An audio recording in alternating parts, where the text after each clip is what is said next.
Cookery சேனலை பார்த்து யார் வேணாலும் சமையல் பண்ணலாம். ஆனா சுவையான சமையல் பண்றது எப்படி? நான் இதயம் நல்லெண்ணெயில சமையல் பண்றேன். ஆஹா ஓஹோன்னு பாராட்டுறாங்க. நீங்களும் இதயம் நல்லெண்ணெயில சமையல் பண்ணுங்க, பாராட்ட வாங்குங்க. தினம் தோறும் வாங்குவே இதயம் இதயம். அனைவருக்கும் வணக்கம். ஜெயம் பாண்டியன், அனைத்து ஆம்னி பேருந்து உரிமையாளர்கள் மற்றும் நடத்துனர் நலச்சங்க நிறுவன தலைவர் ஜெயம் பாண்டியன். கடந்த 3 நாட்களாக விடுமுறை விட்ட காலங்களில் தமிழகத்தில் ஓடுகின்ற அனைத்து ஆம்னி பேருந்துகளும் முறையாக மாநில வரி, இந்திய வரி 2 வரிகளும் செலுத்தி இயக்கிக் கொண்டிருக்கிறார்கள். இது போக்குவரத்து அதிகாரிகள் வேண்டுமென்றே ஒவ்வொரு டோல்கேட்டிலும் நின்று வழிப்பறி கொள்ளைகள் போல பணம் வசூலிப்பதற்காக வந்து பார்த்திங்கன்னா வண்டியை நிறுத்துகிறாங்க. இங்கே ஆனால் இப்போ இன்றைக்கி வந்து ரிட்டன் நீங்கள் அவசரமாக ஏன் ப்ரெஸ் மீட் கொடுக்குறோம்னா, இப்போ இன்றைக்கி வந்து எல்லோரும் ரிட்டன் வந்து அவங்களுடைய வேலைகளுக்கு அலுவலகங்களுக்கு கரெக்ட் டயத்துக்கு போகிறதுக்காண்டி வந்து இன்றைக்கி வந்து எங்களுக்கு டிக்கெட் புக் பண்ணியிருக்காங்க மக்கள். இது பார்த்திங்கன்னா இன்றைக்கி பூரா வரிசையாக எல்லா டோல்கேட்லேயும் நிற்பாங்க. நின்னாங்கன்னா ஒவ்வொரு டோல்கேட்லேயும் 1 மணி நேரம் 1.5 மணி நேரம் காலதாமதம் படுத்தி வண்டி ஏற்கனவே டோல்கேட்டில் வந்து லீவின் காரணமாக அதிக போக்குவரத்து நெரிசல் இருக்கும். கூட இவங்களும் வந்து பூரா எல்லா டோல்கேட்லேயும் செக் பண்ணுறங்கிற பேரில் 2 மணி நேரம் காலதாமதம் பண்ணி வேண்டுமெனே அலக்களித்து வண்டியை அனுப்புகிறார்கள். இதனால் வந்து பயணிகளுக்கும் எங்களுடைய ஓட்டுநர்களுக்கும் மிகப்பெரிய சண்டைகள் நடக்குது. அதிகாரிகளும் வந்து டிரைவர்கள் வந்து இந்த மாதிரி பாசஞ்சர்கள் ரொம்ப சண்டை போடுறாங்கன்னு சொன்னால் எரிஞ்சு விழுந்து ஓட்டுநர்களை வந்து தகாத வார்த்தைகளை வந்து பேசுகிறாங்க. இதனால் வந்து நிறைய மன உளைச்சலுக்கு டிரைவர்கள் ஆளாகிறாங்க. பஸ் ஓனர்ஸ் நைட்டு தூங்க முடியல. 1 மணி 2 மணிக்கு ஃபோன் கொடுத்தாலும் ஓனர்கள்ட்ட ஃபோன் வாங்கி அதிகாரிகள் என்ன ஏதுன்னு அதை என்ன பிரச்சனை நிப்பாட்டிங்கன்னு கேட்டால் அதுக்கு கூட ஃபோனை வாங்குறதில்ல, பதில் சொல்கிறதில்ல. இப்போ அதிகாரிகள் நல்ல அதிகாரி டிசி டிரான்ஸ்போர்ட் கமிஷனர் இருந்தால் அவங்க மாற்றிட்டாங்க. புதுசு கமிஷனர் வரும்போதெல்லாம் ஏதாவது ஒரு எதுவுமே தெரியாமல், நடைமுறைகள் தெரியாமல் திடீர்னு செக்கிங்னு ஒரு ஆர்டரை போட்டு விட்றாங்க. கேட்டால் வந்து எங்களுக்கு வந்து ஃபுல்லாக ஆர்டர் போட்டிருக்காங்க, எஸ்டிஏலேருந்து வந்திருக்கு, நாங்கள் என்ன செய்வோம் அப்படின்றாங்க. ஆனால் வந்து என்ன வந்திருக்கு, எதுக்கு வந்திருக்கு, இதோடைய இது என்னென்னு கீழே இருக்க அதிகாரிகள் கரெக்டாக சொல்லணும். ஆனால் அவங்க தவறாக வழி நடத்துறதுன்னு பேரில் வந்து பஸ் ஓனர்களுக்கும் பிரச்சனை, பப்ளிக்கும் ரொம்ப பப்ளிக்கும் பிரச்சனை இருக்குது. இதுக்கு வந்து போக்குவரத்து அமைச்சரும் முதலமைச்சரும் முற்றுப்புள்ளி வைக்கணும். ஏன்னா நாங்கள் டாக்ஸ் கட்டியிருக்கோம். எந்தெந்த இப்போ தமிழ்நாட்டில் டாக்ஸ் கட்டிட்டு ஒன் இண்டியா டாக்ஸ் கட்டினா நான் கர்நாடகா போகிறேன், ஆந்திரா போகிறேன், விஜயவாடா போகிறேன், என்ன போகலாம், எந்த தடையும் இல்லை. எந்த மாநிலத்திலும் இது போன்ற செக்கிங் பண்ணுற மாதிரி அவர் பண்ணி வண்டிகள் இடைஞ்சல் பண்ணுறதோ, வரி வந்து ராபரி பண்ணி வரி வசூலிக்கிறதோ எந்த மாநிலத்திலும் கிடையாது. கேரளாவில் கிடையாது, கர்நாடகாவில் கிடையாது. எந்த மாநிலத்திலும் நம்ம வண்டி நிம்மதியாக போயிட்டு வரோம். ஆனால் அந்த மாநில வண்டிகள் இங்கே வரும்போது இங்கே இருக்க அதிகாரிகள் வேண்டுமென்றே வந்து அந்த வண்டிகளும் நம்மளும் வச்சுருக்கோம். இப்போ கர்நாடகா ரிஜிஸ்ட்ரேஷனில் நம்ம வண்டி வச்சுருப்போம். ஏன்னா கர்நாடகா ரிஜிஸ்ட்ரேஷனில் சில நேரம் வந்து காவேரி பிரச்சனை அந்த மாதிரி வரணுங்கிற நேரத்தில் நம்ம வண்டிகள் வந்து கடந்த காலங்களில் கேபின்லாம் தீயரிக்கப்பட்டிருக்கு. அதனால் வந்து அதர் மாநிலத்தில் 4 வண்டி வச்சுருப்போம், சொந்த மாநிலத்தில் 20-25 வண்டி வச்சுருப்போம். இப்படி தான் வண்டி வந்து முறைப்படி ஆம்னி பேருந்து நடத்திக்கிட்டு இருக்கோம். அப்படி இருக்க வண்டிகளுக்கு வந்து எல்லாம் டாக்ஸ் வரி. இப்போல்லாம் வேகனில் பார்த்தா வண்டி தட்டுனா தெரியும் அந்த வண்டிகளுக்கு வரி இருக்கா, எல்லாம் இருக்குது. எல்லாமே தெரிஞ்சே வேணுமுன்னே நிறுத்தி சும்மா அப்பப்போ கூட்ட நாட்களில் வண்டிகளில் வந்து எப்படி வந்து கட்டண கொள்ளைன்னு சொல்கிறாங்களோ அதே மாதிரி இவங்க வந்து அதிகாரிகள் வந்து வழிபறி கொள்ளை. எல்லா பஸ் ஓனர்கிட்டையும் 25,000 ஃபைனு, 1 லட்ச ரூபா ஃபைனு, 2 லட்ச ரூபா ஃபைனு நினச்சதுக்கு 2 டாக்ஸ் கட்டியிருக்கு. தமிழ்நாடு டாக்ஸ் கட்டியிருக்காங்க இருக்குது. அதுபோக கோர்ட் ஆர்டரும் இருக்குது. வண்டியை வழியில் மறைக்கக்கூடாது, நிறுத்தக்கூடாது. இந்த வண்டியெல்லாம் அதையும் மீறி கோர்ட் ஆர்டரை மதிக்கிறதில்ல அதிகாரிகள். கோர்ட் ஆர்டர் மதிக்காமல் வண்டியை நிறுத்தி பல பிரச்சனை பண்ணிக்கிட்டு இருக்காங்க. இதனால் வந்து மன உளைச்சல் ஆளாகிருக்கும். இன்றைக்கி வந்து இந்த காலகட்டத்தில் எல்லோரும் வந்து அதிகமான ஐடி தொழிலாளர்கள் மற்றும் இங்கேருந்து ரிட்டர்ன் 3 நாள் லீவு கழித்து போகிறாங்க. அவங்களுக்கு எந்த வித இடைஞ்சல் பண்ணாமல் அதிகாரிகள் ஒத்துழைக்க வேண்டும்னு இந்த வாயில் கேட்டுக்கிறோம். வண்டியை நீங்கள் செக் பண்ணுங்கள். மறுநாள் இப்போ கூட்டம் இல்லாத நாட்களில் ஃப்ரீயாக இருக்கனால ஆம்னி பஸ் ஸ்டாண்டில் கூட வந்து செக் பண்ணுறாங்க. அதெல்லாம் நாங்கள் எந்த அப்ஜெக்ஷன் பண்ணுறதில்ல. வரி இருக்கான்னு செக் பண்ணுங்கள், என்ன வேணால் பண்ணிக்கிங்க. ஆனால் ஒவ்வொரு கூட்ட நாட்கள், விழாக்கள் நாட்கள், பொங்கல், தீபாவளி இந்த நாட்களில் வந்து வண்டி நிறுத்தி செக் பண்ணுறது. இன்னொன்று வந்து ஃபேர் கூட போட்டிருக்கேன்னு ஒரு பொய்யான இதை சொல்கிறாங்க. ஃபேர் வந்து நிர்ணயம் பண்ணி கொடுங்க. எந்த ஆர்டிஓ, எந்த டிசி எங்களுக்கு வந்து எந்த ரேட்டு நிர்ணயம் பண்ணி கொடுக்குறீங்களோ அந்த ரேட்டுக்கு நாங்கள் ஓட்டுறதுக்கு ரெடியாக தான் இருக்கோம். எதுவுமே நீங்கள் ரேட்டை ஃபிக்ஸ் பண்ணி கொடுக்குறதே கிடையாது. ஆனால் கூட ரேட்டு போடுறீங்கன்னு எப்படி சொல்கிறீங்கன்னு புரியல. ஆம்னி பேருந்துக்கு எவ்வளோ ரேட்டு போடணும், எந்த ஊருக்கு எவ்வளோ போடணும் அப்படிங்கிறத வந்து தெளிவாக அரசாங்கமாகவும் சரி இல்லை டிரான்ஸ்போர்ட் போக்குவரத்து துறையாகவும் சரி 2 பேர் நிர்ணயம் பண்ணால் அதுக்கு வந்து அதே அளவுக்கு நாங்கள் ஓட்டுறதுக்கு தயாராக இருக்கோம். அதனால் எந்த குற்றச்சாட்டையும் எங்களை அழைச்சி பேசி நல்ல ஒரு முடிவெடுக்கிறதுக்கு போக்குவரத்து அமைச்சர் ரொம்ப ஸ்மூத்தாக தான் பேசுவார். ஆனால் அதிகாரிகளும் இப்படி தான் பண்ணிக்கிட்டு இருக்காங்க. அதிகாரிகள் வந்து இந்த மாதிரி இதை கட்டண கொள்ளைன்னு சொல்லிட்டு சொல்கிற பேரில் நீங்கள் வந்து எங்களை ஆம்னி பஸ் முதலாளிகளை வந்து டாக்ஸிங்கிற பேரில் ஃபைனுங்கிற பேரில் கொள்ளையடிப்பது நிறுத்தணும்.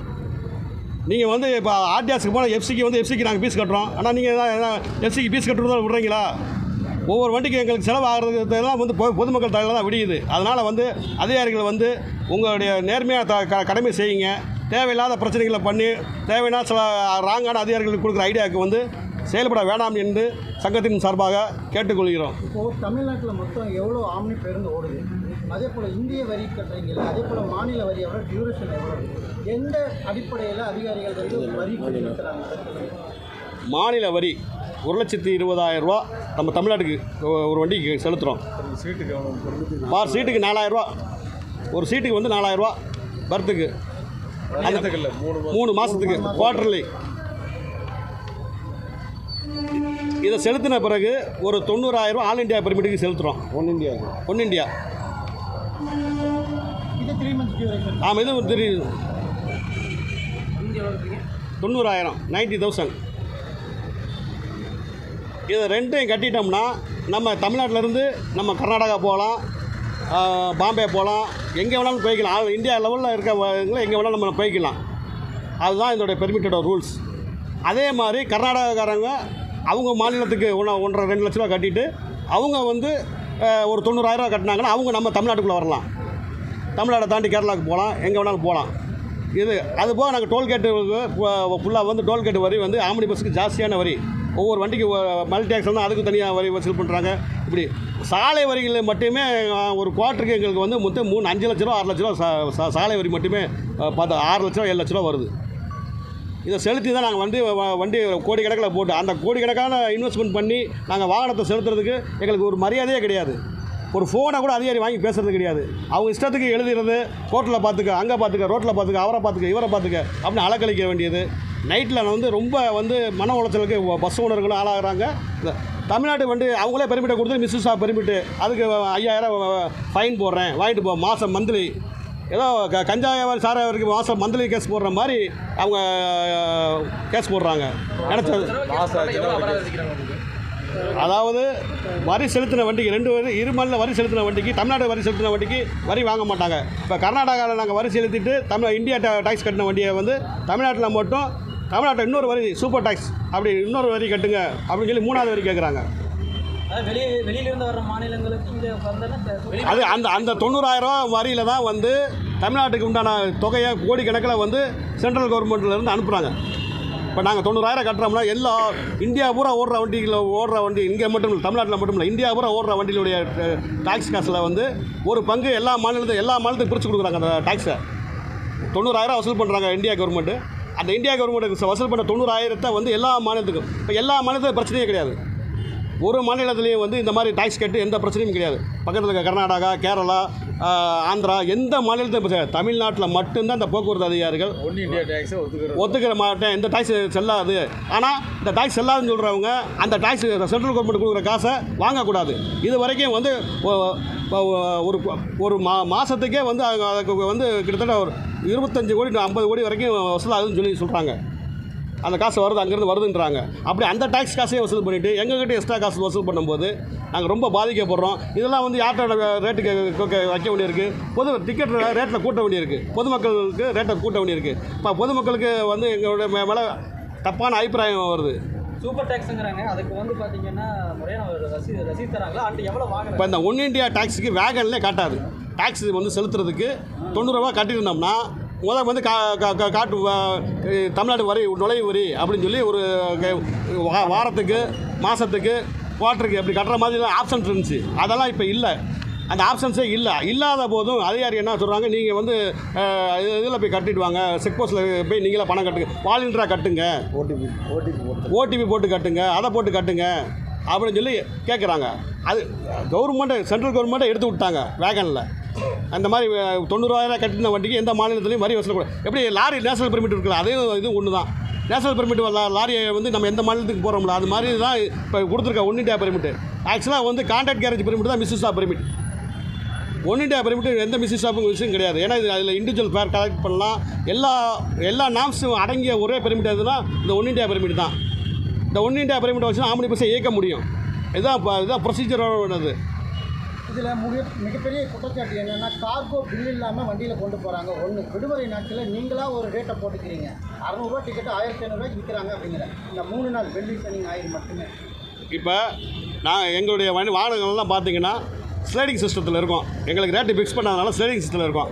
திங்கள் செவ்வாய் புயல்லாம் பார்த்தீங்கன்னா இங்கே வந்து கவர்மெண்ட் ரேட்டு வந்து 1123 ரூபா கவர்மெண்ட்டுடைய எஸ்ஐடிசிலேயே.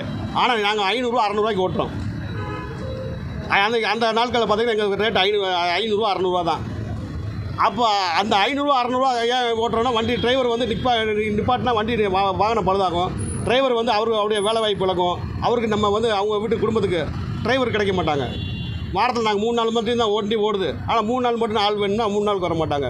அப்போ நாங்கள் லாபப்பட்டாலும் நஷ்டப்பட்டாலும் அந்த வாகனத்தை வந்து இயக்க வேண்டிய சூழ்நிலை இருக்குது. நாங்கள் எல்லாம் அதே செலவு தான் ஆகும். டிரைவருக்கு அதே படி தான் கொடுத்தாகணும். டோல்கேட் அதே தான் நாங்கள் கொடுத்தாகணும். வரி அதே தான் செலுத்தாகணும். எதுவுமே எங்களுக்கு எக்ஸப்ஷன் கிடையாது. ஆனால் மற்ற நாட்கள் 500 600 குறைவாக இருக்குது.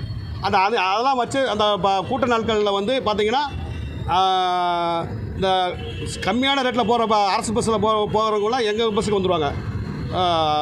ஆம்னி பேருந்தில் பயன் பண்ணுவாங்க. கூட்ட நாட்களில் என்ன செய்வாங்கன்னா எங்கள் பஸ்ஸில் அந்த 500 பயணம் பண்ண அப்புறம் அந்த கவர்மெண்ட் பஸ்ஸில் 1000 ரூபா வண்டியில் போயிடுவாங்க, மாறிக்கிடுவாங்க. இப்படி தான் ஃப்ளோட்டிங் நடந்துக்கிட்டு இருக்குது. அவங்க போயிடுவாங்க. காசு உள்ளவங்க அதிகமாக காசு உள்ள சுற்றுலாவுக்கு போகிறதுக்கு வண்டி ஃப்ளைட்டுக்கு போகிறவங்க அந்த மாதிரி ஒரு அதிகமான காசு செலவு பண்ணி உடனே போகிறவங்க தான் ஆம்னி பஸ் அந்த கூட்ட நாட்களில் வந்து பயணம் பண்ணுறாங்க. இதுதான் வந்து ஃப்ளோட்டிங்கில் வந்து நடைமுறையில் நடந்துக்கிட்டு இருக்குது. நாங்களும் எங்களுக்கு இப்போ எந்த நாளும் ஒரே ரேட்னா வந்து இப்போ பிரச்சனையே கிடையாது. இப்போ 1023 ரூபானா கவர்மெண்ட் 1023 ரூபா தான் அந்த எஸ்ஐடிசி வண்டியில். என்ன சாதாரண நாளாக எந்த நாளும் வாங்குறாங்களோ அது மாதிரி எங்களுக்கு ஒரு மாதிரி ரேட்டை ஃபிக்ஸ் பண்ணி கொடுத்தாங்கன்னா அது மக்களுக்கு புரிஞ்சிடும். இப்போ என்ன பார்க்குறாங்கன்னா எங்கள் இதில் வந்து ரேட்டிங் பார்ப்பாங்க. யார் கம்மியாக போட்டுருவாங்களோ அதை பார்த்து தான் டிக்கெட்டே புக் பண்ணுவாங்க. ஒருத்தர் யார் ஆஃபர் தரா 200 ஆஃபர் யார் தரா அந்த மாதிரி காலகட்டமாக இருக்குது. அதனால் ஸ்லைடிங் சிஸ்டம் இப்படி ஃப்ளைட்டில் எப்படி இருக்கோ ஃப்ளைட்டில் 3000 ரூபாய்க்கு டெல்லிக்கு போடுறாங்க. திடீர்னு பார்த்தா 30,000 50,000 60,000 போடுறாங்க. அது மாதிரி சிஸ்டத்தில் வந்து ஆம்னி பேருந்து ஓடி. ஏன்னா கட்டண நிர்ணயம் இல்லாமல் இருக்கனால கட்டண நிர்ணயம் பண்ணிட்டால் நம்ம அதை எந்த பிரச்சனையும் வராது. இதே மாதிரி வழியில் வந்து கூட்ட நாட்களில் வந்து வண்டியை மறைச்சா வந்து பப்ளிக் தான் ரொம்ப கஷ்டப்படுறாங்க. ஏன்னா அவங்க வந்து ஒரு இடத்துக்கு ரீச் பண்ணுறதுக்கு தான் ஆம்னி பஸ்ஸை வேகமாக போகும். வண்டி சீக்கிரம் போய் டைமிங் இறக்கி விட்ருவாங்கன்னா ஆம்னி பேருந்து வந்து சுத்தமாக இருக்கும் அப்படின்னு. ஆனால் அந்த அட்மாஸ்பியரே இப்போ கெட்டு போகுது. கூட்ட நாட்களில் ஆம்னி பேருந்தில் ஏன்னா 5 மணி நேரம் 6 மணி நேரம் காலதாமதாக கொண்டு போய் வந்து அவங்கள இறக்க வேண்டிய சூழ்நிலையில் இருக்கும். அதில் வந்து எங்களுக்கு வந்து மன உளைச்சல் தருது. அவங்க வந்து கண்ணா பின்னான்னு தெரியுது. நைட்டில் ஃபோன் பண்ணி இப்போலாம் நீ பஸ் ஓட்டுறியா அது ஓட்டுறியான்னு வந்து சில பாஞ்சர் பேசுகிறாங்க. ஆர்டிஓவும் இந்த மாதிரி புரிஞ்சுக்கிறது இல்லை. இதனால் வந்து டிரைவர்கள் ரொம்ப மன உளைச்சலில் இருக்காங்க. சோதனை அபராதம் இந்த மாதிரி நேரங்களில் அபராத தொகையை விதிக்காமலே வட்டார போக்குவரத்து அதிகாரிகள் வந்து ஓட்டுநர்களை மிரட்டக்கூடிய ஒரு சூழல் இருக்குதுன்னு சொல்லி கடந்த ஒரு 10 நாளைக்கு முன்னாடி சொல்லியிருந்தாங்க. அபராத தொகை இன்னைக்கு என்னென்ன சொல்லலை, பஸ்ஸை மட்டும் கொண்டு வந்து நிறுத்து அப்படின்னு சொல்லி மிரட்டுறாங்க. உடனடியாக நாங்கள் பணத்தை கையில் கொடுத்துட்டா விட்டுருவாங்க போல இருக்கு அப்படின்ற மாதிரி ஒரு தகவல். அதாவது என்னென்னா அபராத தொகையை செலுத்த தேவையில்லை. ஆன்லைனில் போட்டு விட்டால் இப்போ நம்ம எஃப்சிக்கு போகும்போது இதுக்கு போகும்போது அவங்களுக்கே தெரியும். ஒரு ஃபைன் போடணும்னா நிறுத்தி தான் கொண்டு போய் ஸ்டேஷனில் கொண்டு நிறுத்தி தான் வந்து வாங்கணும்னு அவசியம் இல்லை. ஃபைனை போட்டால் அது ஆள் வேகனில் ஏறும். அதை எப்போ வேணாலும் நம்ம கட்ட முடியும். இது வந்து அங்கே போய் நிறுத்திட்டா அபராத தொகை மட்டும் இல்லை, அதை ரிலீஸ் பண்ணுறதுக்கு அங்கே இருக்க அதை லஞ்சம் கொடுக்கணும். லஞ்சம் கொடுத்தா தான் வண்டி ரிலீஸ் ஆகும். இதுக்காண்டியே பல வண்டியை பிடிச்சி கொண்டு போய் உள்ளே போடுறது.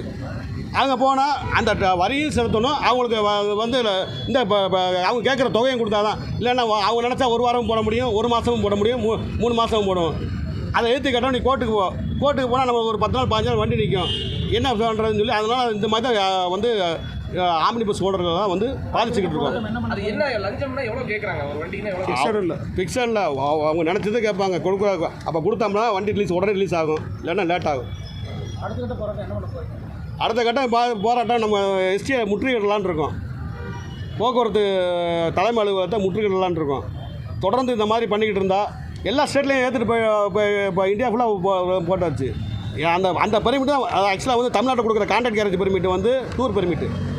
அவங்க பிசினஸாக பெர்மிட் போடுறது அதுதான் கரெக்டு. ஆனால் ஒன் இண்டியா பெர்மிட் வந்து நம்மளும் கொடுக்குறோம்.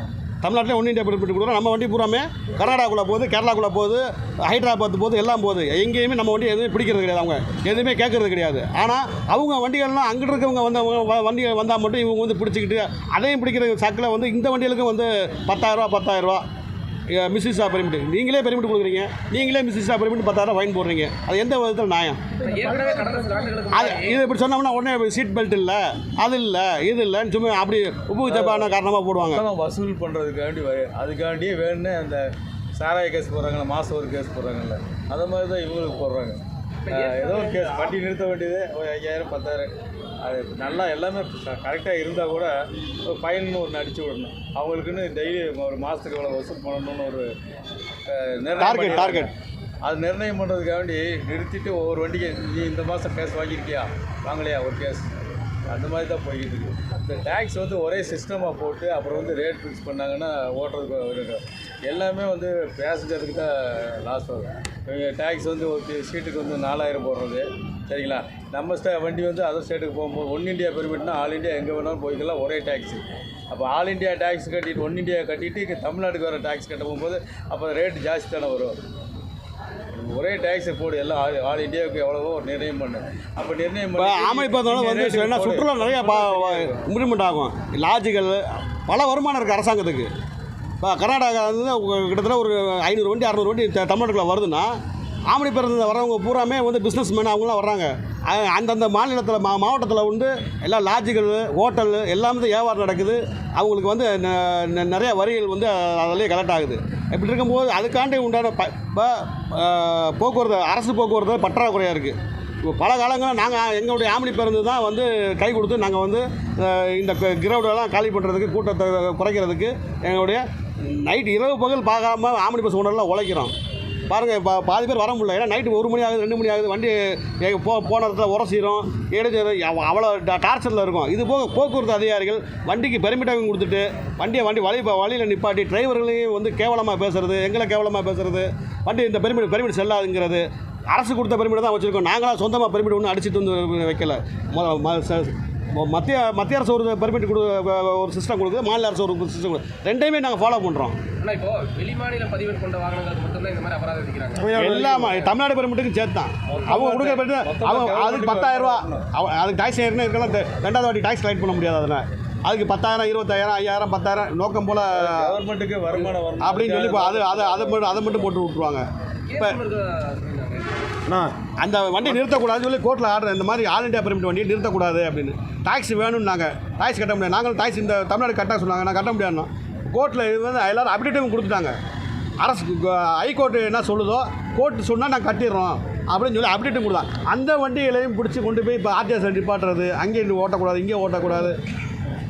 ஒரு இந்தியன் சிட்டிசனாக எப்படி நம்ம எங்கே வேணாலும் நம்ம வந்து இருக்கிறதுக்கு இது இருக்கோ, அதே மாதிரி ஆல் இண்டியா பெர்மிட் வந்து எங்கே இருந்தாலும் ஓட்டுறதுக்கு அவங்களுக்கு ரைட்ஸ் இருக்குது. இவங்க வந்து வேணும்னே வந்து இந்த மாதிரி தேவையில்லாத பிரச்சனைகளை பண்ணிக்கிட்டு இருக்காங்க. இந்த நாளை கழிச்சு வருது. ஆனால் இந்த ஒன் இண்டியா பெர்மிட் வந்து சுப்ரீம் கோர்ட் கொடுத்தது. சுப்ரீம் கோர்ட் வந்து கொடுத்து இந்தியா அப்புறம் ஓட்டிகிட்ருக்கோம். மத்திய அரசு வந்து கொடுத்து தமிழ்நாடு ஓட்டிருக்கோம். முன்னாள் யூனியன் மினிஸ்டர் கோபி இருக்கார்ல, டைரக்டர் கோபி, அவர் வந்து பரிவாகன வரவர்கள் கேன்சல் பண்ணாங்க. கேன்சல் பண்ணி பரிவாகனே வர்றதில்ல. ஆனால் இவங்க வந்து கோடு வேர்டு ஓடிபி போட்டு கட்ட சொல்கிறாங்க. நம்மளாம் வாலண்டியராக போடுறோம்.